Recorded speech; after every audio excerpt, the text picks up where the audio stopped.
Hello students, आज हम देखने जा रहे हैं बाल भारती स्टैंडर्ड 3 इंग्लिश मीडियम का lesson number 14 inside the kitchen. Inside मतलब अंदर की तरफ और किचन मतलब रसोई। अभी इस लेसन में हम देखने जा रहे हैं किचन के अंदर क्या क्या होता है। यहाँ पे आप देख रहे हैं कि एक दादी माँ खाना पका रही। खाने में वो क्या कर रही हैं, ये उन्होंने कढ़ाई में तेल लिया है और पूरियाँ तल रही है। एक चूल्हा नीचे दिखाई दिया है, वहाँ पे कुछ लकड़ियाँ जल रही है, उसमें से आग के वजह से हीट तैयार हुई। हीट यानी गर्मी, और उस गर्मी के वजह से पूरियाँ तली जा रही हैं। ठीक है, अभी हम देखते हैं यहाँ पे क्या दिया है। This picture shows puris being made. Puris have to be fried. Wood is being burned to obtain the heat for frying. तो सही है कि यहाँ पे पिक्चर में दिखाया जा रहा है कि पूरियाँ बन रही है करके, और पूरियाँ बनने के लिए उन्हें क्या करना पड़ता है, फ्राई करना पड़ता है, तलना पड़ता है। और तलने के लिए क्या ज़रूरी रहते हैं, आग या उष्णता, या फिर हम उसे हीट कहते हैं या फिर गर्मी कह सकते हैं। तो ये गर्मी हमें कहाँ से मिलती है, यहाँ पे दिखाया गया है चूल्हा जलाने के लिए लकड़ियाँ जलाई गई हैं और उससे हमें हीट मिल रही है, यानी कि गर्मी मिल रही है, जिसकी वजह से पूरियाँ तली जा रही है। Look at the pictures below and give similar information. अभी आप देखिए नीचे दिए गए पिक्चर्स जो है वहाँ पे, और उसके बेस पे हमें कुछ इन्फॉर्मेशन देनी है। ऐसे हैं, अभी यहाँ पे एक आंटी आप देख रहे हैं जो रोटियाँ बेल रही है।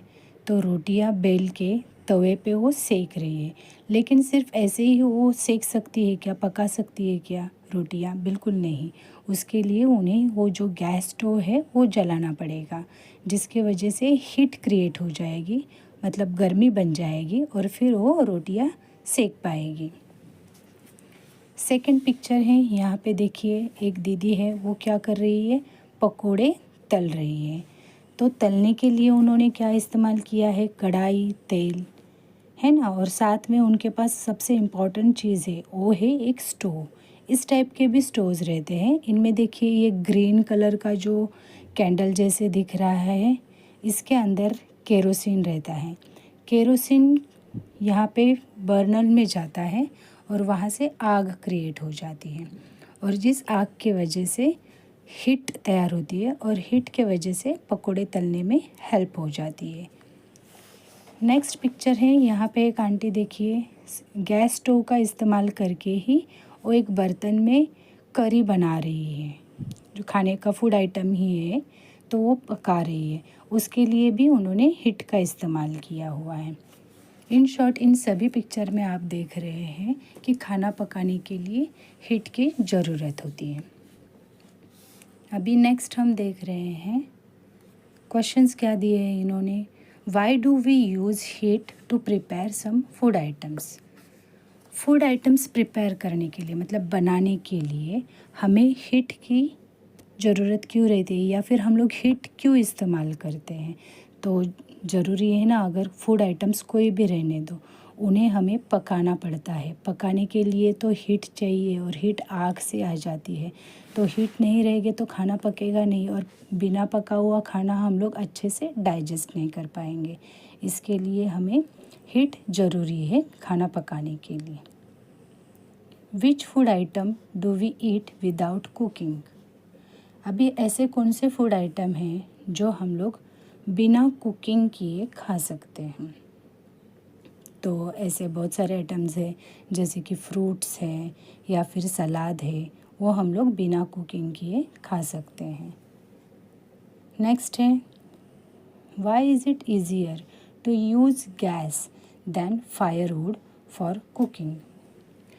अभी यहाँ पे ये पूछा गया है कि गैस जो है, आप लोगों ने सबने देखा रहेगा, आप लोग के घरों में जो गैस रहता है वो ज़्यादा ईजियर क्यों रहता है एज़ कम्पेयर टू फायरवुड। जैसे कि पहले वाला पिक्चर देख रहे हैं आप, उसमें एक दादी है, वो चूल्हे पे पका रही है, मतलब firewood. Firewood in the sense क्या है कि जो उड़ है, लकड़ी, उड़ माने लकड़ी। तो ये लकड़ी को जलाने से वो जो हीट तैयार होती है उसके वजह से वो खाना तैयार करती है। लेकिन वो जलाने के लिए लकड़ियों को केरोसिन डालना पड़ता है, फिर आग जलानी पड़ती है, उसके वजह से बहुत सारा धुआं होता है। और वो जो आग रहती है उसका टेम्परेचर सेम नहीं रहता है, कभी वो ज़्यादा हो जाती है या कम हो जाती है। तो थोड़ा मुश्किल टास्क रहता है, मुश्किल काम रहता है। जिनको एक्सपीरियंस रहता है वही लोग ये सब चूल्हा जलाने का काम कर सकते हैं और उस पर खाना बनाने का। लेकिन ये बाकी के जो पिक्चर्स आप देख रहे हैं, इनमें कैसे आसानी से गैस के सहायता से ये लोग खाना पका रहे हैं। तो फिर इनका खाना बनाने का जो प्रोसेस है वो एकदम आसान है, कि जैसे वो लाइटर के सहायता से या फिर माचिस के सहायता से गैस को ऑन कर देते हैं और उनको जैसा चाहिए, मीडियम, स्लो, फास्ट, जैसा आंच चाहिए वैसा वो कर देते हैं और अपना खाना आसानी से पका लेते हैं। इसीलिए गैस ईजियर रहता है फायरवुड पे कुकिंग करने से। समझे आप लोग? अभी नेक्स्ट देखते हैं, how do we prepare food items. हम लोग फूड आइटम्स कैसे प्रिपेयर कर सकते हैं। People prepare a variety of food items according to their likings. अभी लोगों की अपनी अपनी चॉइसेस अलग अलग रहती है। उनका फूड जो रहता है वो भी वैरायटी से भरपूर रहता है। वैरायटी इन द सेंस विविधता रहती है उनके खाने में। They use a variety of ingredients for the purpose like rice, wheat, pulses, vegetables and fruits, eggs, meat and fish. तो वो लोग जो खाना पकाते हैं उसमें बहुत सारे इंग्रेडिएंट्स रहते हैं। इंग्रेडिएंट्स मतलब सामान बहुत सारे रह जाते हैं, जैसे राइस है, वीट है, पल्सेस है, वेजिटेबल्स है। और इन सब को बनाने के लिए वो लोग अलग अलग मसालों का इस्तेमाल कर लेते हैं, ऑयल्स इस्तेमाल कर लेते हैं। और बहुत सारे फूड आइटम्स भी रहते हैं, जैसे कि कुछ लोग मोदक बना लेते हैं, कुछ लोग पूरी बना लेते हैं, कुछ लोग क्या बोलते हैं उसे, इडली बना लेते हैं, या रोटीज़ या भाकरी, या बहुत सारे ऐसे आइटम्स हैं कि वो लोग अलग अलग इंग्रेडिएंट्स इस्तेमाल करके अपने अपने लाइकिंग के हिसाब से बना लेते हैं। Many of our food item are prepared by heating. और ये जितने भी फूड आइटम्स हैं जहाँ जहाँ भी बनाए जाते हैं, वो सारे फूड बनाने के लिए हमें ज़्यादातर हीटिंग का ही ज़रूरत पड़ता है। ठीक है। To cook rice we add water to the rice and boil it. अभी आपने देखा रहेगा, राइस बनाने के लिए, राइस कुक करने के लिए हमें क्या करना पड़ता है कि चावल लेते हैं हम लोग, उसके अंदर पानी डालते हैं और उसको बॉईल करते हैं। कुछ लोग उसमें सॉल्ट भी डालते हैं। तो इस प्रकार से राइस बड़ी आसानी से बन जाता है। Puris, pakodas are fried.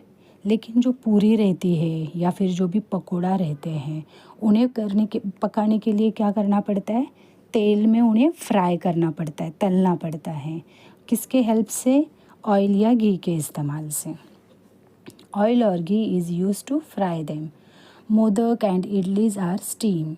लेकिन आप देख सकते हैं कि मोदक और जो इडली रहते हैं उन्हें स्टीम करके पकाया जाता है। जैसे कि आपने देखा रहेगा इडली पकाते समय कि इडली का एक जो बर्तन रहता है उसके अंदर पानी डाला जाता है, उसको हीट किया जाता है और उसके ऊपर जो भी इडली का प्रिपेयर जो रहता है वो डाल देते हैं उसके अंदर और ढक्कन लगा के उसको रख देते 20-25 मिनट्स, ताकि वो अच्छे से पक जाए। तो उसे स्टीम करना कहते हैं। Chapatis and bhakris are roasted. लेकिन आपने देखा रहेगा जब भी चपाती बनाते हैं या भाकरी बनाते हैं तो उन्हें तवे के ऊपर रोस्ट किया जाता है, सेका जाता है। तो अलग अलग फूड बनाने का अलग अलग तरीका रहता है। Food stuffs become tastier and easier to digest when prepared by heating them. अभी जो भी फूड स्टफ़ है वो टेस्टियर और ईजियर टू डाइजेस्ट, हमें पचाने के लिए भी आसान होना चाहिए ना, सिर्फ टेस्टी होके भी नहीं चलेगा। तो टेस्टी के साथ वो ईजी टू डाइजेस्ट होने के लिए क्या किया जाता है, उन्हें अच्छे से हीट किया जाता है, मतलब पकाया जाता है। ठीक है। नेक्स्ट हम लोग देखते हैं, अभी यहाँ पे एक लड़की है, वो क्या खा रही है, वाटरमेलन। और जो लड़का है वो खा रहा है बनाना। इनफैक्ट ये टोकरी में बहुत सारे फ्रूट्स दिए गए हैं। एप्पल है, ग्रेप्स है, बेरीज़ है, बनानाज है। इन सारे फ्रूट्स को क्या हमें पकाने की ज़रूरत पड़ती है? नहीं। हम लोग ये सब फूड ऐसे ही आसानी से खा सकते हैं। और वैसे ही साइड में एक दिया गया है, ये जो आंटी है वो सलाड्स काट काट के रख रही है। तो सलाद में क्या है देखो, यहाँ पे मूली है, गाजर है, बीट है, ये सब उन्होंने काट के रखा है जो हम लोग बिना पकाए आराम से खा सकते हैं। तो देखिए यहाँ पे क्या लिखा है, However, not all foodstuffs are prepared by heating। तो जो भी फूडस्टफ्स है सारे के सारे पकाए नहीं जा सकते। जैसे कि हमने अभी देखा फ्रूट्स वगैरह हम लोग डायरेक्टली भी खा सकते। We eat some of them raw, that is uncook. Raw मतलब क्या, कच्चा, और अनकुक मतलब बिना पकाए। तो बिना पकाए भी हम लोग ऐसे आइटम्स खा सकते हैं। We eat fruits mostly without cooking. ज़्यादातर जो भी फ्रूट्स है वो हम सब लोग बिना पकाए ही खाते हैं। We also eat vegetables like cucumber and tomatoes raw.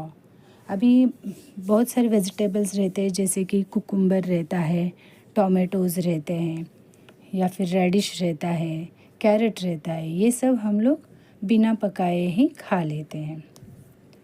A cucumber salad और a banana shake are made without heating. Cucumber का जो सलाद रहता है और जो बनाना शेक, आपको पता है ना बनाना शेक कैसे बनाते हैं। बनाना स्मैश करके दूध में डाला जाता है, उसमें चीनी घोल के वो जो बनता है उसे बनाना शेक कहते हैं। तो ये सब बनाने के लिए कहीं पर भी हमें हीट की कोई ज़रूरत पड़ती है क्या? बिल्कुल नहीं। तो ये सब ऐसे आइटम्स हैं वो हम लोग बिना पकाए ही खाते हैं और वो टेस्टी भी होते हैं और वो इजीली डाइजेस्ट भी हो जाते हैं। नेक्स्ट देखते हैं, हैव यू नोटिस, आपने कभी नोटिस किया है क्या? पापड़ में बी रोस्टेड और इट में बी फ्राइड। जो पापड़ रहता है ना, आपने बहुत बार पापड़ देखा रहेगा ना, खाने के साथ हम लोग टेस्ट के लिए लेते हैं।